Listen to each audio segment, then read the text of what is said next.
There's a version of a good day that doesn't feel good. You laugh with someone you love. The afternoon is easy. Nothing is wrong. And then, somewhere inside, something tightens. A quiet, uncomfortable feeling you can't quite name. Not sadness, not worry, something more like guilt. As if happiness itself is a thing you haven't earned, or a thing you're not supposed to keep. This video is about that feeling, where it comes from, why it lives inside people who've been through hard things, and why, until you understand it, good days will always come with a cost. Most people assume guilt is simple. You do something wrong, you feel guilty. But this kind of guilt is different. This guilt doesn't come from what you've done. It comes from what you're feeling. You have a good day, and something inside treats that like a betrayal. You might recognize it in small moments. Someone asks, "How are you doing?" And you say, "Good, actually." Then immediately feel the need to add, "But things have been hard lately." As if the good day needs to be balanced by acknowledging the bad ones, as if you owe the universe a disclaimer before you're allowed to feel okay. Or maybe it shows up like this. You're having a genuinely happy afternoon, but underneath it, there's a low hum, a sense that this isn't real, that you're somehow cheating, that it won't last, that you don't deserve this. Psychologists have a phrase for a piece of this: survivor's guilt. We usually think of it in extreme contexts: war survivors, accident survivors. But researchers have found that a quieter version exists in everyday emotional life. It activates whenever a person experiences something positive that others around them or past versions of them could not. If you grew up in a home where stress was the baseline, where a parent was struggling, where there was chaos or grief or financial fear, your nervous system learned something. It learned that feeling good was not the normal state. It learned that peace was a warning sign, that calm before the storm. And it created a rule: don't get too comfortable. Here is what I want you to hear clearly. You are not broken for feeling this. You are not ungrateful. You are not weak. You are not sabotaging yourself on purpose. What you are is loyal. Deeply, unconsciously loyal to an old version of your life that required you to stay guarded. Your guilt isn't a character flaw. It's a protection system that was built for a different environment and never got the update that things have changed. The problem isn't you. The problem is that your inner world is still operating on software written in harder times. Let's talk about what's actually happening inside. There's a concept in psychology called emotional homeostasis. Your brain, like your body, tries to maintain a stable internal state. When your body temperature rises, it sweats to cool down. When it drops, you shiver. Your emotional brain does something similar. If you grew up in an environment where the emotional thermostat was set to stress, vigilance, and low-level fear, that becomes your baseline. Not because it was healthy, but because it was familiar. And the brain treats familiar as safe. So when life gets genuinely better, when you experience ease, joy, laughter, your emotional system reads that as deviation from baseline. And deviation triggers a response: get back to normal. This is why good days feel unstable to some people. It's not that they don't want happiness, it's that happiness registers as a threat to a system calibrated for survival. There's a second layer. Psychologists call it loyalty binds. When someone we love, a parent, a sibling, a partner, is suffering, our unconscious mind often creates an invisible rule. I cannot be further ahead than they are.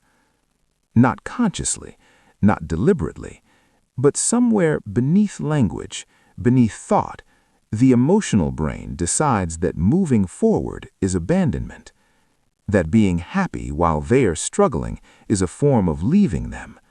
So guilt becomes a leash, not a punishment, but a way of saying, I haven't forgotten you. I'm still here. I'm not too far ahead. This pattern has roots in what developmental psychologists call enmeshed family systems, relationships where emotional boundaries are blurred, where one person's pain automatically becomes another's, where you learned that the only acceptable way to exist was to carry what the people around you were carrying. And you were so young when you learned it that it never felt like a choice. It just felt like love. So, what do you actually do with this? Not quick fixes, not affirmations. Real psychologically grounded shifts. Step 1. Name the guilt without judging it. When you notice the guilt on a good day, don't fight it. Don't immediately try to replace it with positivity. Instead, say to yourself, I notice I feel guilty for feeling good. That act of naming it engages your prefrontal cortex, the part of your brain responsible for reason and perspective. Naming a feeling, research shows, reduces its emotional intensity, not immediately, but measurably. You are not eliminating the feeling, you are observing it. And that creates distance. Step 2. Trace the loyalty. Ask yourself, who am I staying connected to through this guilt?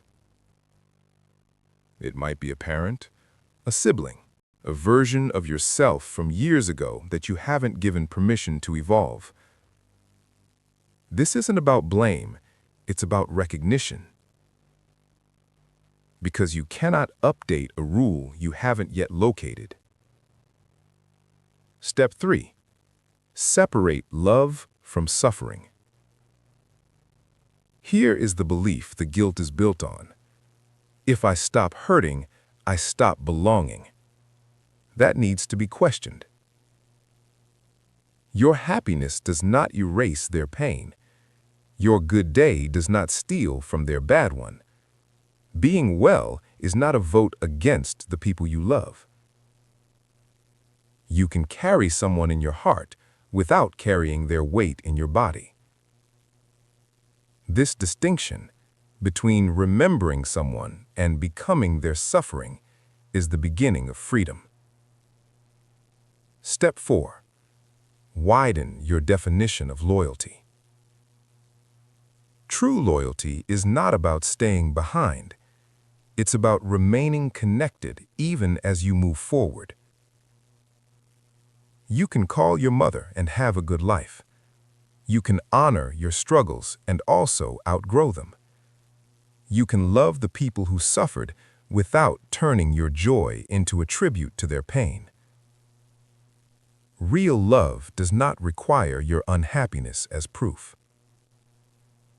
Step 5. Allow the good day to simply exist. This one is small, but it is everything.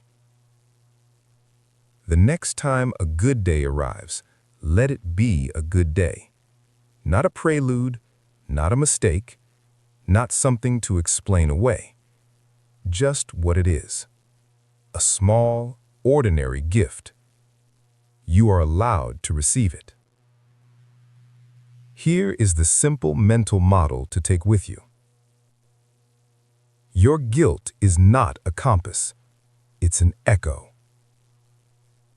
An echo of a time when it wasn't safe to feel too much peace, when staying alert kept you emotionally connected to people who needed you, when happiness felt like a distance you couldn't afford to travel. But echoes are not instructions. They tell you where you've been. They don't tell you where you're allowed to go. Every time you let a good day exist without apology, you are not forgetting the hard ones. You are simply choosing to not live in them anymore. There will be a day, maybe it's already started, when something good happens and you just let it. No tightening, no guilt, no hurrying back to the familiar weight. Just presence.